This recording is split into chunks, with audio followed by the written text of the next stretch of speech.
नमस्कार। मैं सिमरन स्वागत करती हूँ आप सभी का एक बार फिर से आयोग द्वारा आयोजित इस पॉडकास्ट में। आज हम बात करेंगे एक ऐसे विषय के बारे में जो काफी लंबे समय से चर्चा का केंद्र बना हुआ है।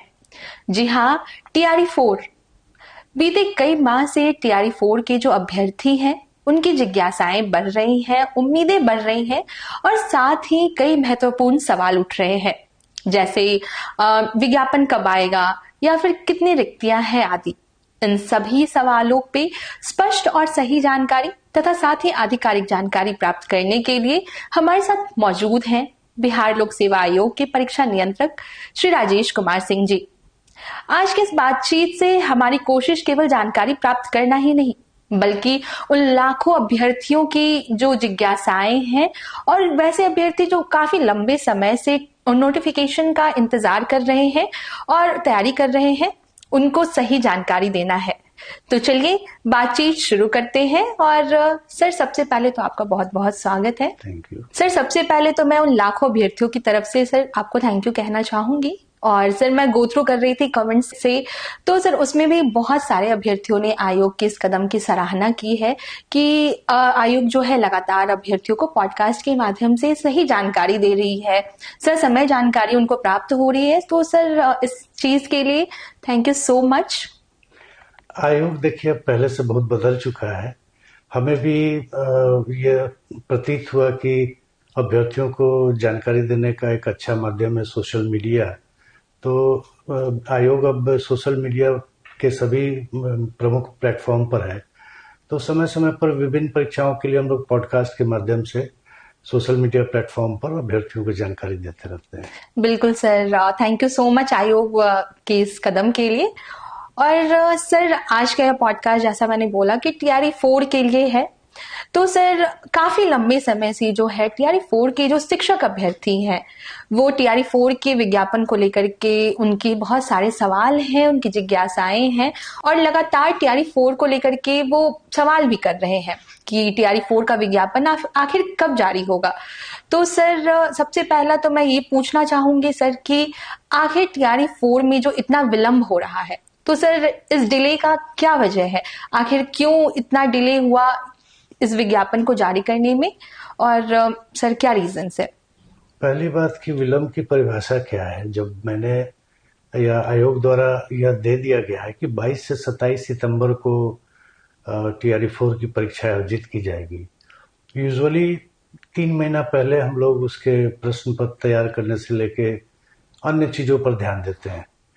अभी 6 महीना बचा हुआ है, तो मुझे समझ नहीं आता कि इतनी हड़बड़ी क्यों है कि विज्ञापन तुरंत जारी कर दिया जाए। ये कुछ लोग बहकावा में आकर के परेशान हो रहे हैं और बहकाने वाले लोग भी मैं देखता हूं कि सोशल मीडिया पर एक्टिव रहते हैं। तो ये कोई मतलब नहीं है कि TRE-4 का विज्ञापन जल्द आ जाए। डेट जब एग्जाम का दे दिया गया है 22 से 27 सितंबर होगा, तो हमारे पास जून तक का टाइम, हम जून तक भी हमारे दृष्टिकोण से कोई विलंब नहीं है। लेकिन खैर, विलंब होने का 2-3 कारण था। एक तो गेस्ट टीचर के मामले में मामला अटका हुआ था जो अभी शिक्षा विभाग से हमें प्राप्त हो गया। अल्पसंख्यक कल्याण विभाग में भी महिला आरक्षण के बारे में थोड़ी त्रुटि थी जिसको कि प्राप्त कर लिया गया बैठक करके, और भी कुछ परिवर्तन किया गया इस बार जिसके चलते भी विलंब हुआ। लेकिन विलंब, मैं फिर से दोहराना चाहूंगा, कोई विलंब नहीं है। 22 से 27 सितंबर को परीक्षा होगी, अभ्यर्थी उसकी तैयारी करें। परीक्षा आयोजन कराना हमारा काम है, फॉर्म भराना हमारा काम है। सर इसी के साथ मैं ये पूछना चाहूंगी, और मेरे साथ जो लाखों अभ्यर्थी हैं सर, उनका यह सवाल है कि आखिर TRE-4 की वैकेंसी अब कब आएगी सर? अब कितना विलंब है और कब तक यह जारी हो जाएगा सर? TRE-4 का जो नोटिफिकेशन है आयोग की तरफ से कब तक अभ्यर्थियों के लिए दे दिया जाएगा? देखिए, अब TRE-4 का नोटिफिकेशन 3-4 दिन में जारी कर दिया जाएगा, लेकिन फॉर्म भरने की तिथि 25-26 के आसपास रखी जाएगी। वह इसलिए कि 25 से 30 71वीं कंबाइंड की मुख्य परीक्षा है और 23 तारीख को भी एक परीक्षा है। तो उसका एडमिट कार्ड डाउनलोड होने का समय 17 से लेके 23 तक है। आयोग ये नहीं चाहता है कि उनको एडमिट कार्ड डाउनलोड करने में किसी तरह की कठिनाई हो, क्योंकि TRE 4 के नोटिफिकेशन निकलने पर बहुत लोग आपाधापी में फॉर्म भरना चाहेंगे। तो ऐसे ऐसी स्थिति में जब लाखों या बड़ी संख्या में लोग फॉर्म भरने लगते हैं तो एडमिट कार्ड डाउनलोड होने में कठिनाई होती है। तो इसीलिए फॉर्म भरने का तिथि जो है वो 25 या 26 से रखा जाएगा, जो कि नोटिफिकेशन में लिखा हुआ रहेगा। नोटिफिकेशन 3 से 4 दिन में प्रकाशित कर दिया जाएगा। तब तो ये उन लाखों शिक्षक अभ्यर्थियों के लिए खुशखबरी की है जो काफी लंबे समय से जो है TRE 4 की वैकेंसी के लिए मांग कर रहे थे और इंतजार भी कर रहे थे। तो अब आपका इंतजार यहीं समाप्त होता है। सर ने जैसा बताया कि अब बहुत जल्द आयोग के द्वारा नोटिफिकेशन जारी कर दिया जाएगा। तो सर जैसा कि अभी आपने बताया नोटिफिकेशन बहुत जल्द जारी होने वाला है, तो सर मैं ये पूछना चाहूंगी कि सर TRE 1, TRE 2 और TRE 3 इन सभी का एक परीक्षा करवाया गया था आयोग द्वारा। तो सर क्या जो फॉर्म भरने की प्रक्रिया है बिल्कुल इन तीनों TRE की तरह सिमिलर है या इस TRE 4 के लिए कोई संशोधन किया गया है, कुछ चेंजेस किए गए हैं सर? 2 प्रमुख चेंज किए गए हैं जिसको अभ्यर्थियों को ध्यान में रखना चाहिए फॉर्म भरते समय। इस बार फॉर्म भरने के समय ही 38 जिला का चॉइस उनको देना होगा। वह सावधानी पूर्वक भर देंगे, क्योंकि अगर मान लीजिए आप 30 जिला का चॉइस देते हैं और रैंक के हिसाब से वर्ग 6 से 8 के लिए आपने अप्लाई किया है और रैंक के हिसाब से आपको 32वां या 33वां जिला मिल रहा है और अगर फॉर्म में आपने 30 जिला भरा है तो फिर आपका नहीं होगा। ये ध्यान रखिएगा। ये बिल्कुल कंबाइन की तरह है कि अगर आपने केवल डिप्टी कलेक्टर DSP का चॉइस दिया है और रैंक के हिसाब से आपको रजिस्ट्री या फिर अन्य कोई सेवा मिल रही है लेकिन आपने चॉइस ही नहीं दिया तो आपका कंबाइन में नहीं होगा। उसी तरह यह ध्यान रखना है, ये एक इम्पॉर्टेंट बात है कि 38 जिला का चॉइस जो अभ्यर्थी चाहते हैं वो भर दें, या कम से कम 2-3 जिला नहीं चाहते हैं उसको छोड़कर अधिकांश जिला का चॉइस भर दें। ये एक परिवर्तन किया गया है। दूसरा एक समस्या आती है फॉर्म भरने के बाद कि पेमेंट का, खासकर जो अंतिम 1 या 2 दिन में फॉर्म भरते हैं, ऐसी शिकायतें प्राप्त होती है कि उन्होंने सबमिट किया, पेमेंट किया तो वो दिख रहा है कि हाँ पेमेंट हो गया, जबकि यहाँ हमारे एंड पर वो पेमेंट नहीं दिखता है। 2-3 दिन बाद बैंक सेटल करता है। तो कभी कभी इसको लेकर कंट्रोवर्सी हो जाती है। तो इसलिए ऐसा प्रावधान इस बार किया गया है कि पहले आप पेमेंट कर देंगे, उसके बाद ही आपको फॉर्म भरने का लिंक उपलब्ध होगा। ये 2 प्रमुख चेंज किया गया है। बिल्कुल, तो जो भी शिक्षक अभ्यर्थी फॉर्म भरेंगे इस बार इन बातों का विशेष ध्यान रखेंगे आप भी फॉर्म भरते वक्त। सर TRE 4 में कुल कितनी रिक्तियां हैं, कितनी वैकेंसीज हैं और सर क्लास वाइज कितनी वैकेंसीज हैं?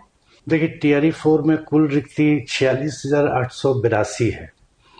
इसमें 4 विभागों की रिक्तियां हैं। पिछड़ा एवं अति पिछड़ा वर्ग कल्याण विभाग में प्रारंभिक शिक्षक में 63 रिक्ति है, प्रधानाध्यापक में 9 रिक्ति है, माध्यमिक शिक्षक TGT जो होते हैं वो 98 रिक्ति है, उच्च माध्यमिक शिक्षक PGT जो होते हैं उसमें 189 रिक्ति है। उसी तरह अनुसूचित जाति अनुसूचित जनजाति कल्याण विभाग में वर्ग 1 से 5 में 239 रिक्ति है, वर्ग 6 से 10 में 316 रिक्ति है और वर्ग 11-12 में 489 रिक्ति है। प्रधानाध्यापक में 14 रिक्ति है। शिक्षा विभाग में माध्यमिक वर्ग 9 और 10 में 9,082 रिक्ति है। उच्च माध्यमिक यानी 11वीं और 12वीं में 16,774 रिक्ति है। प्राथमिक विद्यालय वर्ग 1 से 5 में 10,778 रिक्तियां हैं। मध्य विद्यालय वर्ग 6 से 8 में 8,583 रिक्ति है। और अंतिम में अल्पसंख्यक कल्याण विभाग में माध्यमिक वर्ग 9 से 10 में 98 रिक्तियां हैं। उच्च माध्यमिक वर्ग 11 से 12 में 180 रिक्तियां हैं और प्रधानाध्यापक में 9 रिक्तियां हैं। कुल मिलाकर 46,882 रिक्तियां हैं। सर इसी के साथ हमारा आखिरी सवाल ये होगा कि इस पूरी प्रक्रिया के दौरान जो फॉर्म भरना है TRE 4 का, तो सर अभ्यर्थियों को किन बातों का विशेष ध्यान रखना है? सबसे पहले मैं कहना चाहूंगा कि फॉर्म भरने के 3 पार्ट हैं। पहला OTR है, दूसरा प्रोफाइल है और तीसरा फॉर्म है। तो OTR और प्रोफाइल अभ्यर्थी पहले से भर के रखें, तब फॉर्म भरने में उनको 10 से 15 मिनट, मैक्सिमम 20 मिनट का समय लगेगा। ऐसे फॉर्म भरते समय ही OTR भरेंगे, प्रोफाइल बनाएंगे तब फॉर्म भरेंगे तो वो लंबा समय ले सकता है। और खास करके जब बहुत ज्यादा संख्या में अभ्यर्थी फॉर्म भरने लगते हैं तो किन्हीं किन्हीं को कई तरह की कठिनाई आने लगती है। तो मैं अनुरोध करूंगा कि फॉर्म भरने की तिथि 25 या 26 अप्रैल से होगी। उसके पहले प्रोफाइल और ओटीआर बना करके लोग रख लें ताकि फॉर्म भरने में सुविधा हो सके। दूसरी बात है कि फॉर्म के सभी फील्ड को बहुत सावधानी पूर्वक भरें। अक्सर ये कंप्लेन देखने को मिलती है कि मैंने आधार नंबर गलत कर दिया, मेल आईडी गलत भर दिया, पिताजी के नाम में गलती हो गई। तो एक्चुअली ये सब सुधारने का फिर मौका दिया जाना आयोग द्वारा भी संभव नहीं है। तो ये सब भी बिल्कुल ध्यान से भरें। मोबाइल नंबर भी जो देते हैं सभी डिजिट जांच ले कि सही ढंग से भरा गया है। उसके बाद जैसा कि मैंने बताया कि अब पहले पेमेंट का लिंक आएगा, पेमेंट आपका हो जाएगा तब उसके बाद ही आपको फॉर्म भरने का लिंक प्राप्त होगा। तो एक पेमेंट की समस्या से छात्रों को निजात मिल जाएगी कि बाद में पेमेंट होने में, खासकर अंतिम दिनों में बैंक से अगर लौटा दिया गया, किसी वजह से फेल कर गया तो नो पेमेंट के आधार पर उनका फॉर्म एक्सेप्ट नहीं होता था।